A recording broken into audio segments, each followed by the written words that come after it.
Welcome to One Work, Five Questions with Donna Vitek, that is I, and Dr. Mark Andrew Holowchak, that is the other guy.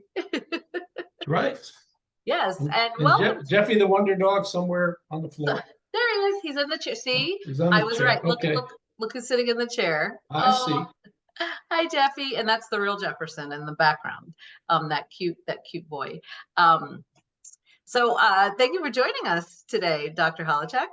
Glad to be here for our second 50th episode.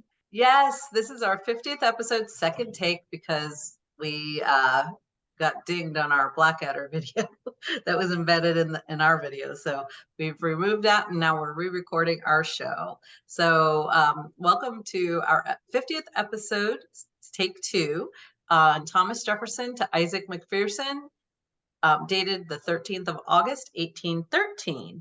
So let me start with an introduction. Last week, we promised to do something, or 2 weeks ago, we promised to do something special for our 50th episode of One Work, Five Questions, and we will not let you down. That's for sure, especially the second time around. What? Well, should be fewer flaws. You never know with us. Today, we have an especially fascinating episode, Thomas Jefferson's 1813 letter to Isaac McPherson. The aim of this show, of course, is to acquaint viewers with what Dr. Holowchak calls the cavernous mind of Thomas Jefferson. He was a man not merely interested in, but fascinated with the world in which he lived, and he aimed for a sort of disinterested engagement with that world. One might say that Thomas Jefferson had a love affair with everyday living. He had a deep interest in anything that had possibility of improving the human condition, and what he learned he typically and generally shared with others. In today's episode, we offer a stark illustration of Jefferson's matchless generosity and his largesse. Largesse. I like that. Yeah. Did I pronounce it correctly? Yes, you did. Okay. He was a generous man. Yes. But before we start, I have to do my favorite part of the show. What is that? Credentials. Oh, goody. And I should have this memorized by now, especially being our 51st time recording, but 50th episode. We'll just go with the 50th.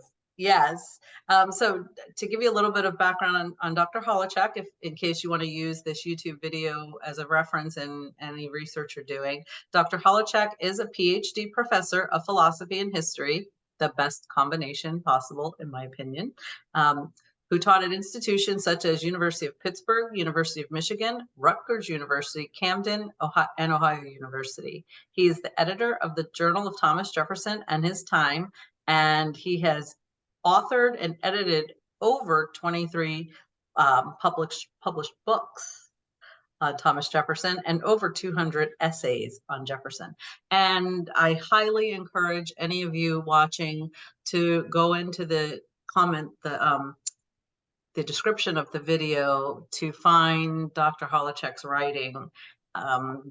Read anything you can. You'll be a better writer for it. His writing is eloquently done. So you will be able to find it in the description of our video. With our show, One Work, Five Questions, I'll ask Dr. Holowchak 5 questions on one work of Thomas Jefferson. What are you doing? Well, it's our 50th show, is it not? Yes, but what are you doing? Are you managing my beard? I've got on this coat, right? Tweed coat.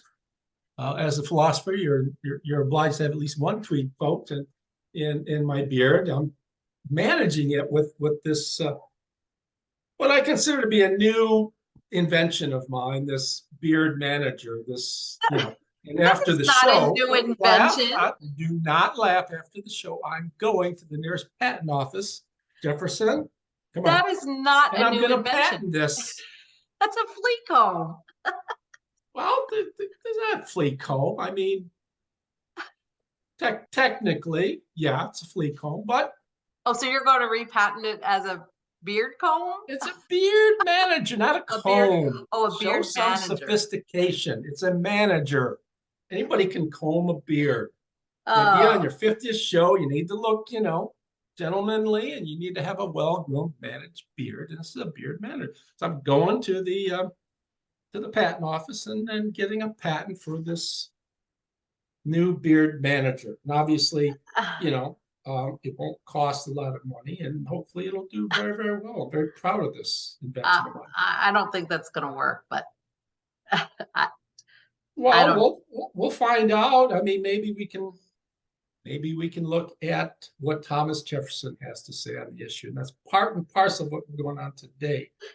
And that was really a sort of shameless introduction to the sort of material we're going to cover today, since we couldn't use the Blackadder clip we wanted to use. But anyways, we'll find out. Okay?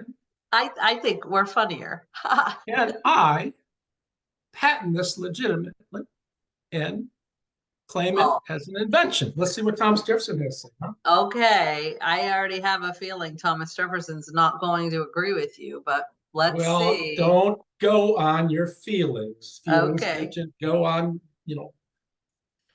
Well, we'll see. We'll see what the facts say. Okay, so are you ready for question number one? I'm ready for one. Mr. Beard. Now that my beard is perfectly managed, I What think. is that? Beard manager, Mr. Beard manager? Okay. Beard Yes, managed. it looks great. So who was Isaac McPherson? Thank you, by the way, to comment on the beard.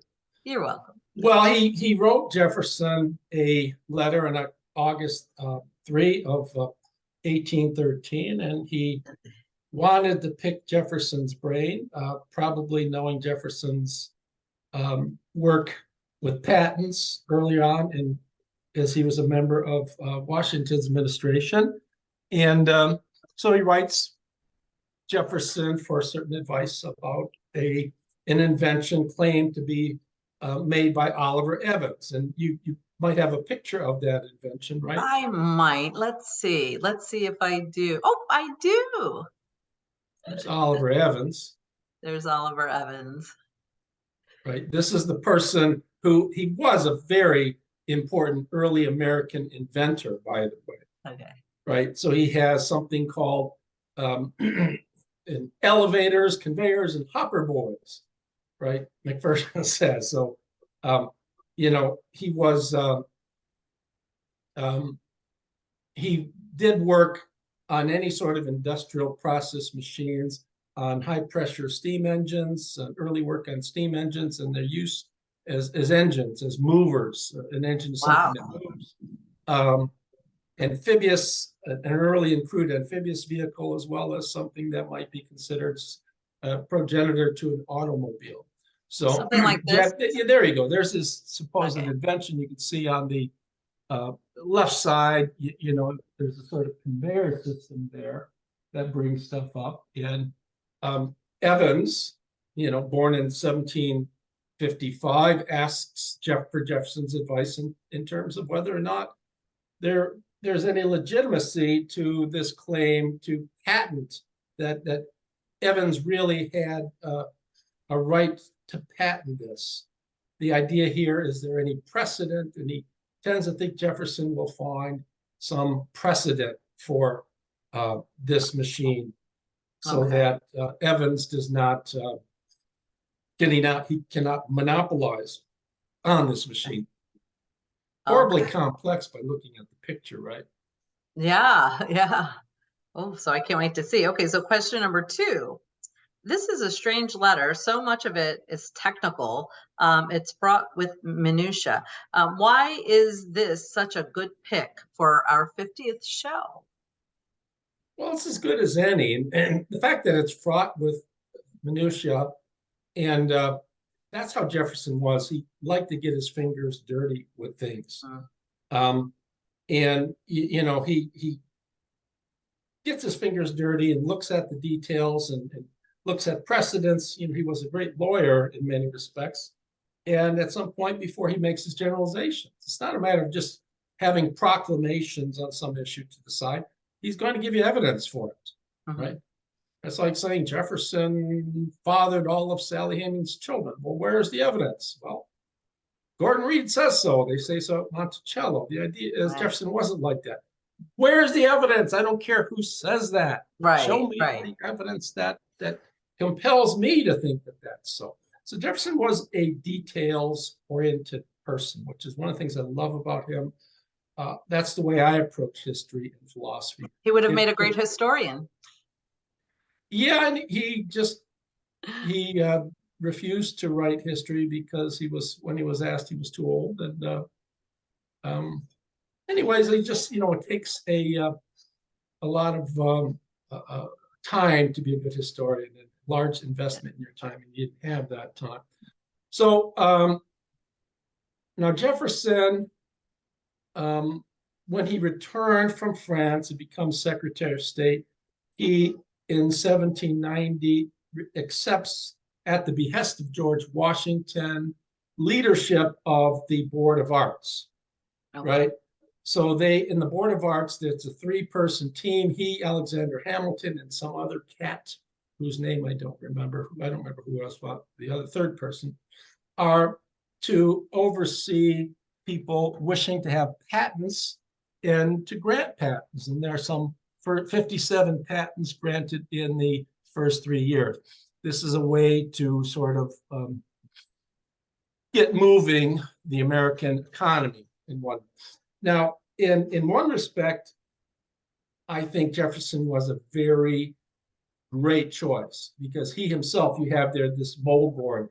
When he was in France, he comes up with this mold board design.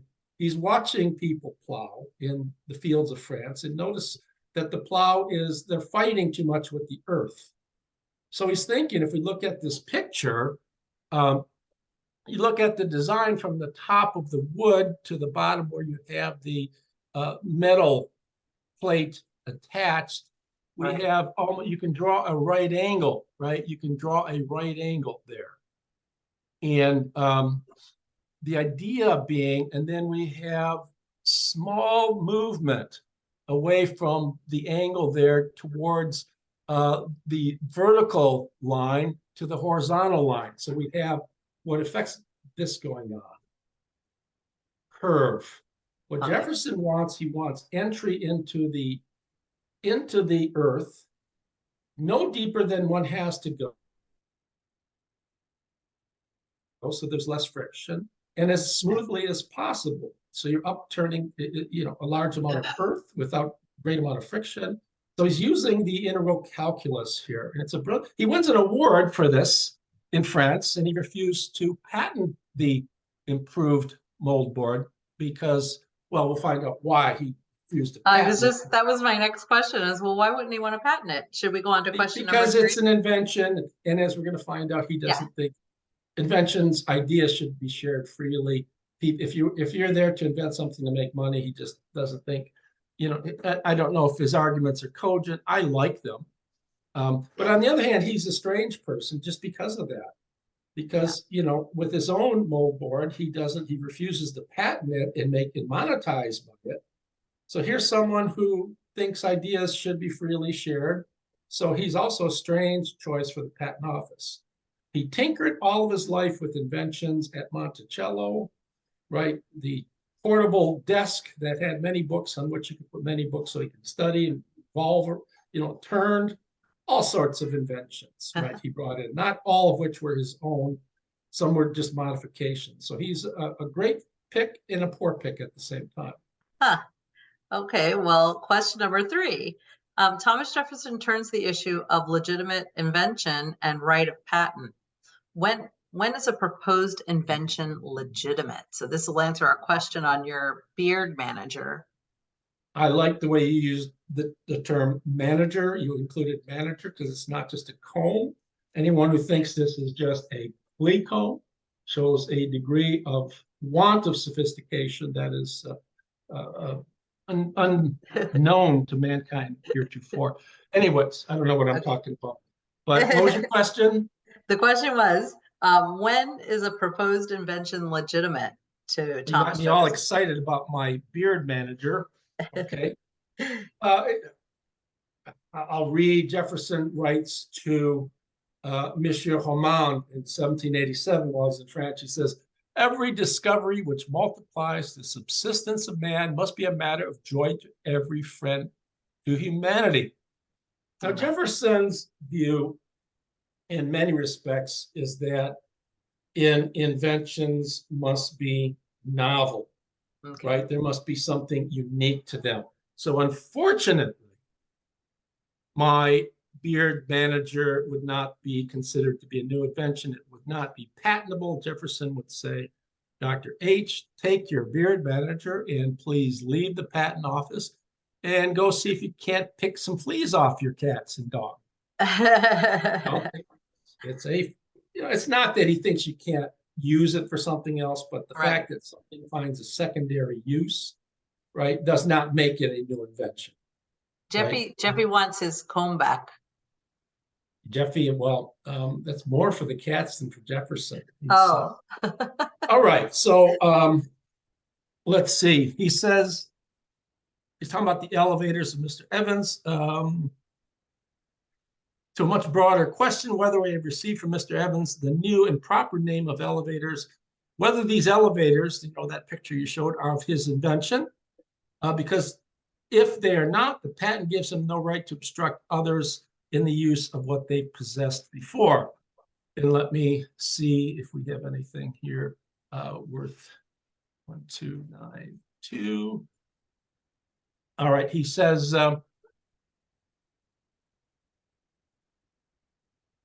he talks of, he talks about his being a member of the patent board that he directed in the Washington administration. He says some patents were established by the board. One of these was that a machine of which we are possessed might be applied by every man to any use of which it is susceptible, and that this right ought not to be taken from him and given to a monopolist, because the first perhaps had occasion so to apply it, right? Another rule was that the change of, so in other words, if I find a second function for this, that does not give me a right to patent. Okay. He says another rule was that a change of material should not give title to a patent.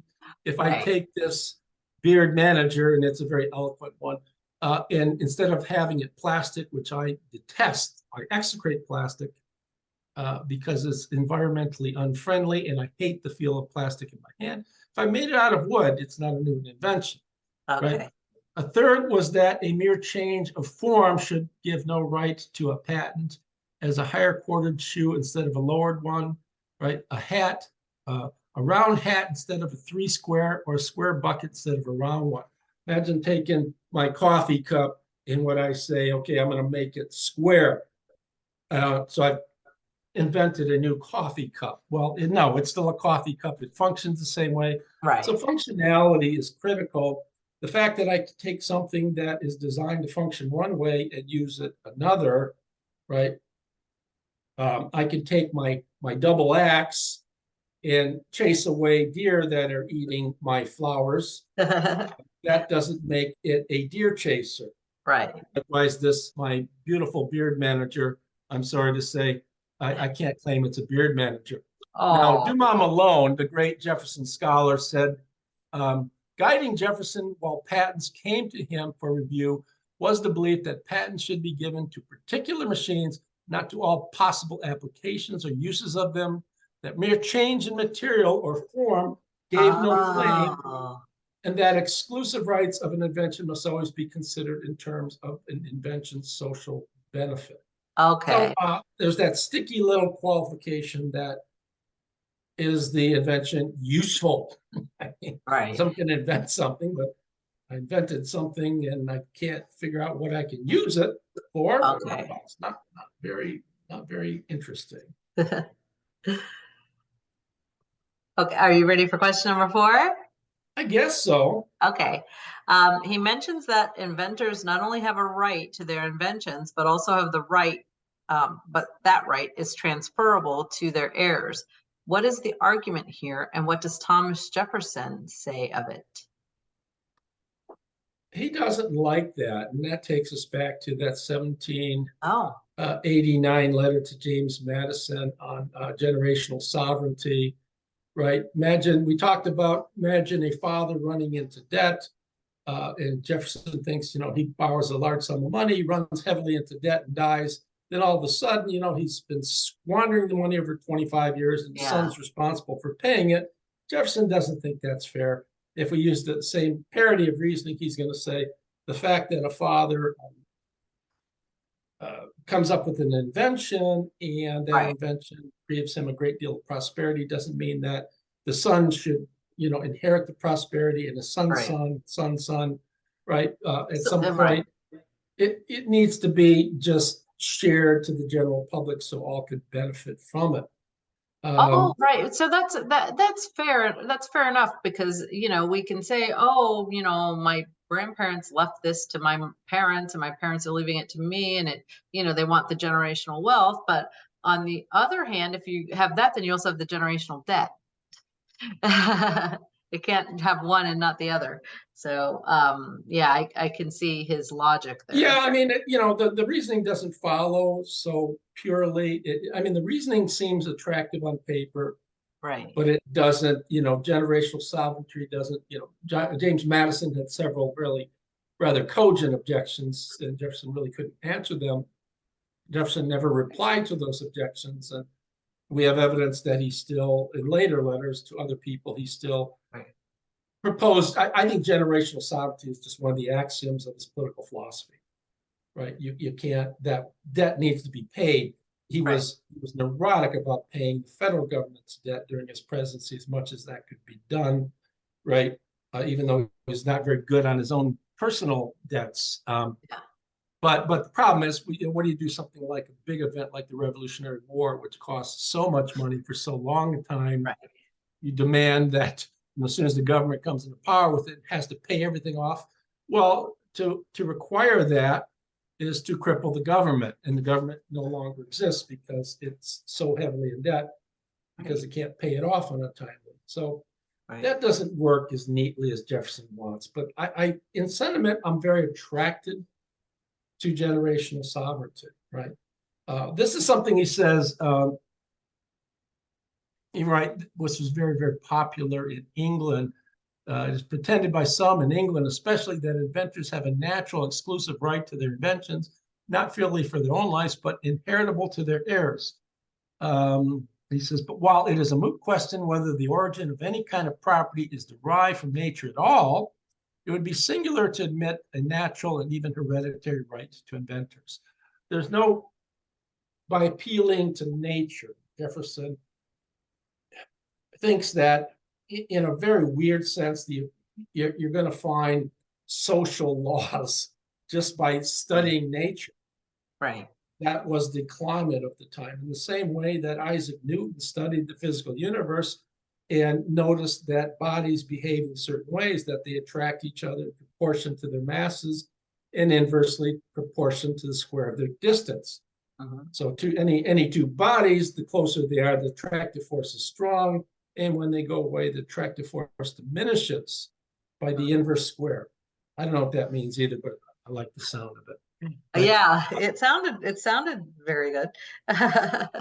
anyways, but Glazed over the that's the idea. He just doesn't think that there's any, by an appeal to nature, there's any reason to think that invention should be hereditary. Come on. I see somebody jumping in. The I see Wonder Jeffy the Dog's got this, kangaroo. like, you're almost done with the show, and I haven't had my say. He's Wonder so Dog. cute. I see him. For I the saw him 50th, jumping. Hi, 50th Jeffy. Yeah, anniversary. just hold him up there like that. Will he stay? Oh, I just want to look at him. He's so cute. Hi, Jeffy. Uh-oh. Oh, he says, I want my beard man and my flea comb back. Give me my flea comb. No. He's Okay. trying to get me out of the show here. Are you okay? You can Oh. sit on my lap. Question number 5. Finally, Thomas Jefferson lapses into a sort of peroration on ideas. Can you tell us about that? Peroration. I like to use a couple words. Largesse, Largesse? peroration. Yeah. How about that? You know what an oration is, and then we have a peroration. It's an oration that goes around, so a large peroration on ideas. All right. This is the meat and potatoes of the letter, and I find it just almost frighteningly beautiful. I'll read it. It says, Okay. if nature has made any one thing less susceptible than all others of exclusive property. It is the action of the thinking power called an idea, which an individual may exclusively possess as long as he keeps it to himself. But the moment it is divulged, it forces itself into the possession of everyone, and the receiver cannot dispossess himself of it. So the first idea, I have an idea, it's exclusively mine. Mm-hmm. It's indulgently selfish. Yeah. And the idea is, well, once I share it, I can't get it back in the same way I had it before. Right. And part of why I like this so much as a scholar, why we even do this show, is I do happen to know quite a bit about Thomas Jefferson. Yeah. And I want to share that with people.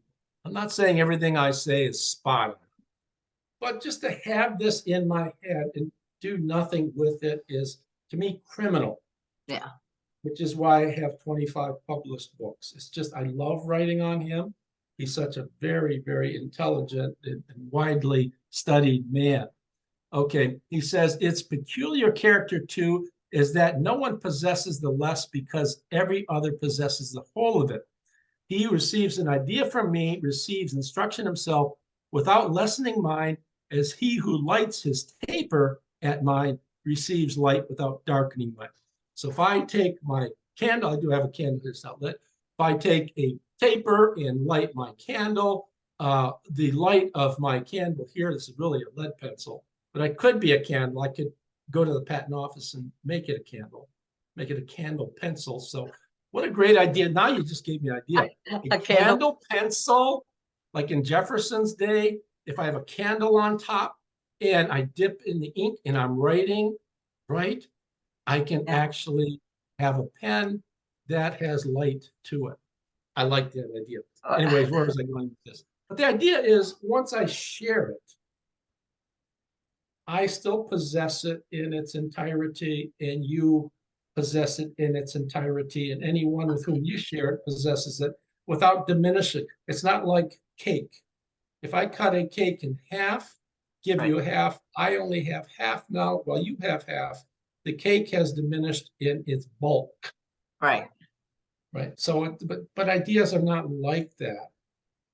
The very fact, okay, that idea should freely spread from one to another over the globe for the moral and mutual instruction of man and improvement of his condition seems to have been peculiarly and benevolently designed by nature, by God, in other words, when she made them like fire, expansible all over space without lessening their density in any point, and like the air in which we breathe, move, and have our physical being incapable of confinement or exclusive appropriation. The idea being is he's appealing to nature, and it's not such a bad appeal. Fire is something, when people discovered fire first, it can be spread, and without the initial fire being diminished, gone. And, so it's something that can be spread and be of service to many different people at the same time without any diminution. And it's the same thing with an idea. And I like that idea of Jefferson. And that is why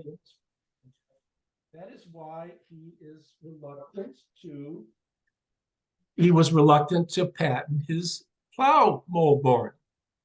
Because the idea is, of course, he can make money on that, and that would be awfully nice to do. But it talks about what you call his largesse, his great generosity. Why wouldn't you patent it? You're funny. Seriously, why wouldn't you patent it if you got that? If you got the award from France for your invention, right? And obviously, you could patent it. Would you do it? I probably would. I wouldn't think twice about it. And yet he's been in debt all of his life. He inherited debt from his father-in-law, been in debt all of his life, and yet he refuses to patent it. Why don't people ever talk about this largesse, this generosity? They never mention that because he's selfish, he's hypocritical, he's racist, he's a bigot. Bullshit. Well, he hasn't been studied enough as you have. I mean, Well, they that's don't study, they don't want to study him. right. Like I talked about, from ideas from below, history from above and below, people bring in today's concepts to study today's history. It's just the wrong way to do history.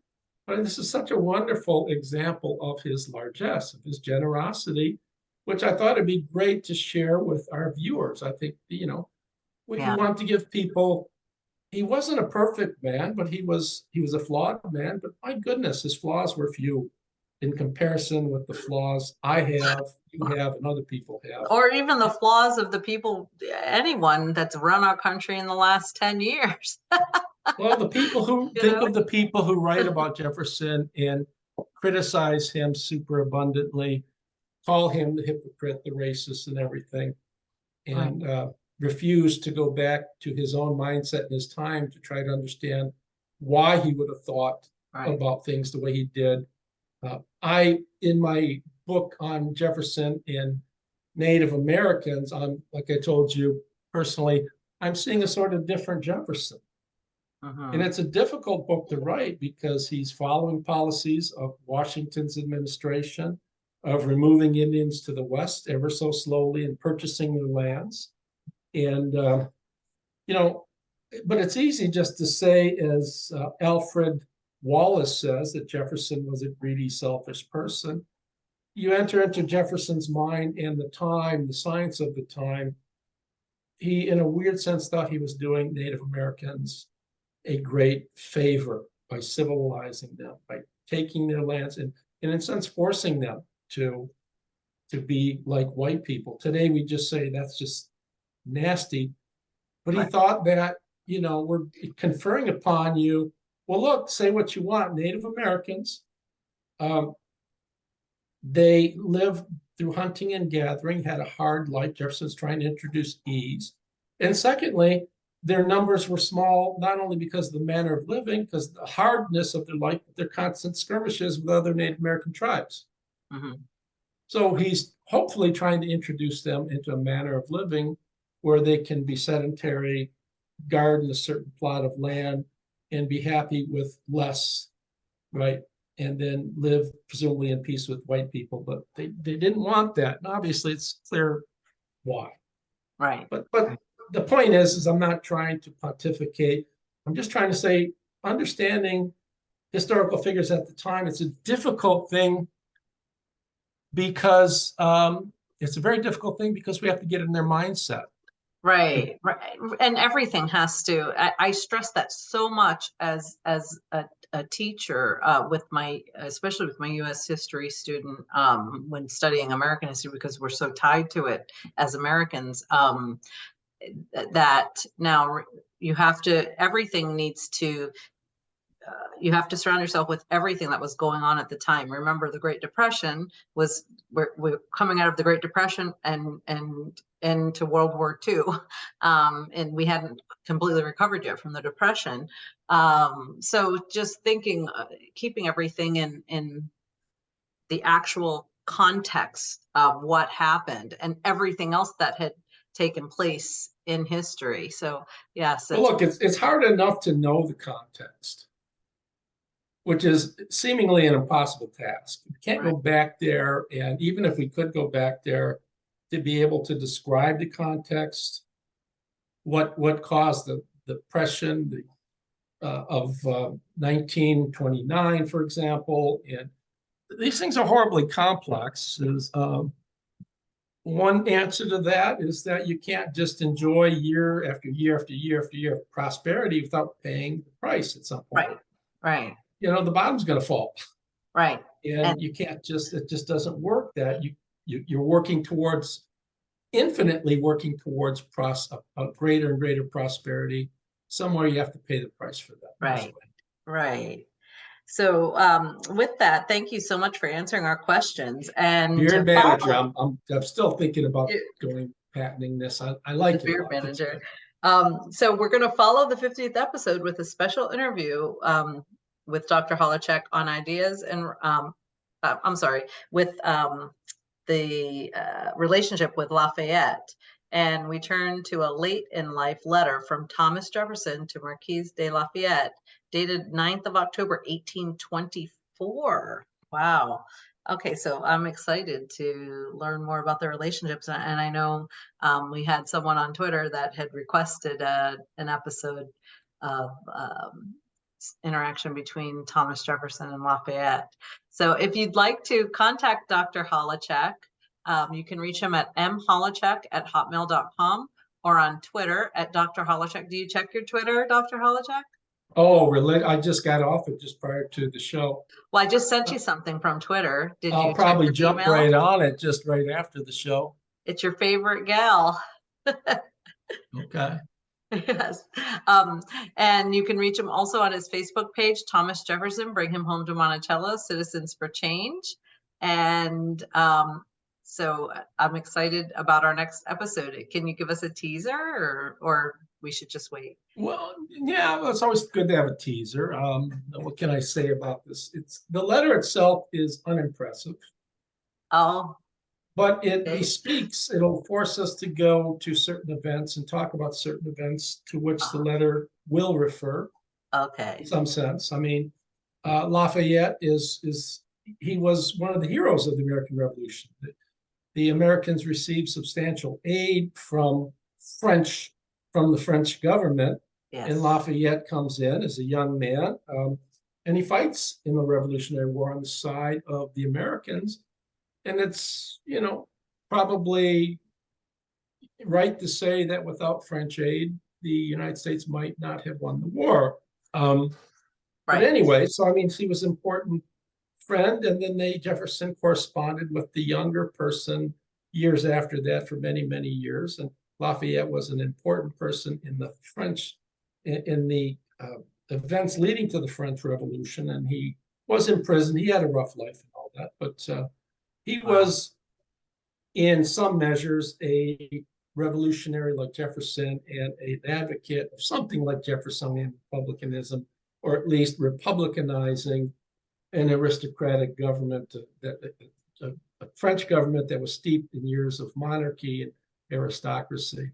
So, yeah, and this we'll get to talk about one of your favorite events, when Lafayette does come to meet Jefferson, and how all the people all around Charlottesville come up and following Lafayette's carriage all the way to Monticello. Jefferson's an old man at the time.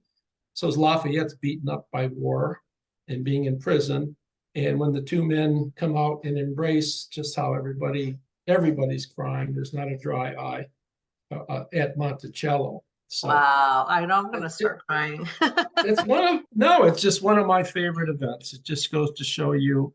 So, do we discuss that in the letter next week? The reunification. The letter doesn't talk of that because it occurs after, but we'll go in and talk about that when we're doing the letter. The viewer wanted to know about Jefferson's relationship to Lafayette. We can't epitomize that in one letter. So what we have to do is use this one letter, and then we'll go to different places. Okay. Talking about, the relationship in the Revolutionary War, what Lafayette did, how Lafayette and Jefferson interacted during Jefferson's governorship and during Jefferson's presidency and so forth. Jefferson's time in France. We'll have a lot to say. I can't wait. I'm excited. And please like and share this video so we can have more viewers that learn from Dr. Holowchak about Thomas And Jefferson. if I do get a patent, please buy. You saw it here first. This beard groomer. I'm going to do away with plastic. It's going to be wood if I can, and give a variety of colors, right? Beard manager, not a beard groomer, beard manager. Beard manager. To have a variety of colors to appeal to those people who, what do we have, about 15 or 20 genders today? Maybe I'll just have a rainbow colored handle. Oh, that would be nice.